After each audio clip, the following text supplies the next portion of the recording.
রায়গঞ্জে দীর্ঘদিনের বেহাল রাস্তা, ভোগান্তিতে মহারাজা হাটখোলা থেকে নাগরের বাসিন্দারা।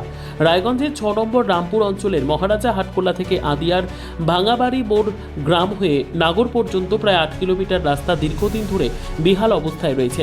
পিচ উঠে গিয়ে সৃষ্টি হয়েছে বড় বড় গর্তের। বর্ষার সময় এই রাস্তা চলাচলের একেবারে অযোগ্য হয়ে পড়ে বলে অভিযোগ স্থানীয়দের। স্কুল পড়ুয়া, কর্মচারী থেকে শুরু করে অসুস্থ রোগীদের হাসপাতালে পৌঁছানোয় সমস্যায় পড়তে হচ্ছে। স্থানীয় বাসিন্দাদের অভিযোগ, বারবার প্রশাসনের দ্বারস্থ হয়েও কোনো স্থায়ী সমাধান মেলেনি।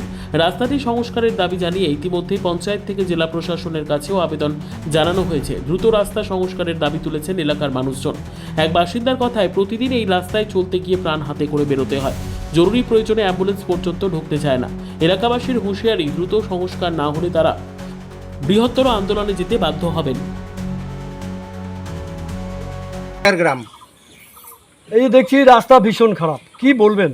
এই আদিয়ার গ্রামের নাগর কানেকশন থেকে ভাঙাবাড়ি থেকে মহারাজা মোড় চাটার্জি বাড়ি পর্যন্ত সম্পূর্ণ রাস্তাটার বেহাল অবস্থা।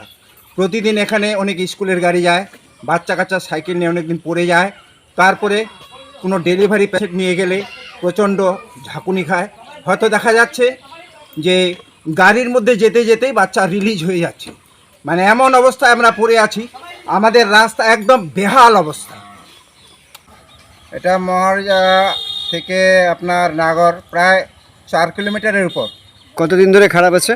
এটা দীর্ঘদিন ধরে, একবারে রাস্তা তৈরি হওয়ার পর আর রাস্তা কোনোবার মেরামত হয় নাই, তাও রিপেয়ার হয় নাই। কতবার আগে প্রথম? মোটামুটি 15 বছর হবেই। এরপর কোনো সংস্কার হয়নি? না, কোনো সংস্কার হয় নাই, কোনো রিপেয়ারে হয় না। কোন পঞ্চায়েতে? এটা এখানকার 6 রামপুর গ্রাম পঞ্চায়েত। এখানকার মেম্বার বা প্রধানকে জানিয়েছিলেন বিষয়টি? মেম্বার প্রধানকে অনেকবার জানিয়েছিলাম, আমাদের এমএলএকে পর্যন্ত জানিয়েছিলাম, কোনো গুরুত্ব দেয় নাই আমাদের রাস্তার প্রতি। এখন কি চাইছেন আপনারা? আমরা চাইছি যে আমাদের রাস্তাটা হোক। রাস্তা যদি না হয়, আমরা আগামী ইলেকশনে আসছে, আমরা হয়তো ইলেকশন ভোট আমরা বয়কট করব। আমরা সমস্ত আদিয়ার গ্রামের, আদিয়ার ট্যাংরা মিলে, সমস্ত জনগণ মিলে আমরা পরিকল্পনা করেছি, আমরা সিদ্ধান্ত নিয়েছি যে আমরা ভোট দিব না, আমরা রাস্তা বয়কট করব, আমরা ভোট বয়কট করব। যতদিন পর্যন্ত না আমাদের রাস্তাটা হয়, আমরা ভোট দিব না। প্রথমত যেটা বলি, 7 কিলোমিটার বললেন তো, ওটা আমাদের পঞ্চায়েতে আয়ত্তে আসে না, বুঝলেন তো।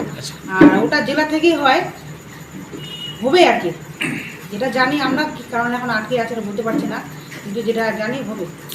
বারংবার তারা এটা জানিয়েছেন যে স্থানীয়রা, যে তারা প্রধান থেকে শুরু করে এমএলএ সমস্ত জায়গাতেই তারা জানিয়েছেন বিষয়টা, এবং বারংবার লিখিতও জানিয়েছেন। তারপরেও কাজের কাজ কিছুই হয়নি, এমনটাই অভিযোগ। কি বলবেন? এখন কি বলবো, আমাদের তো গ্রাম পঞ্চায়েতে বুঝতেই পারছেন আপনারা, বেশি বড় রাস্তা হয় না সাধারণত। আর মন্ত্রী এখন কি করছে জেলা পরিষদে, এখন আমি ওটা বলতে পারবো না ওনাদের কথা। এখন এমনকি ভোট পাবলিকের মনের কথা তো আমি বলতে পারবো না। সরকার কি করছে এখন দেখা যাবে। সামনে তো ভোট আসতেছে, ভোটের রাজনীতি হলে হতে পারে, রাস্তা বলা যাবে না। তাহলে এখন সমাধান এখন উপর মহলে যা করবে করবে, আমরা তো অত বড় রাস্তা করতে পারবো না। তা আপনারা কি এই বিষয়টা জানাবেন ঊর্ধ্বতন কর্তৃপক্ষের নিকট? জানানো তো হয়েছে, আবারও জানি জানাবেন? তো, হ্যাঁ সে অবশ্যই। ব্যুরো রিপোর্ট, উত্তর বাংলা সংবাদ।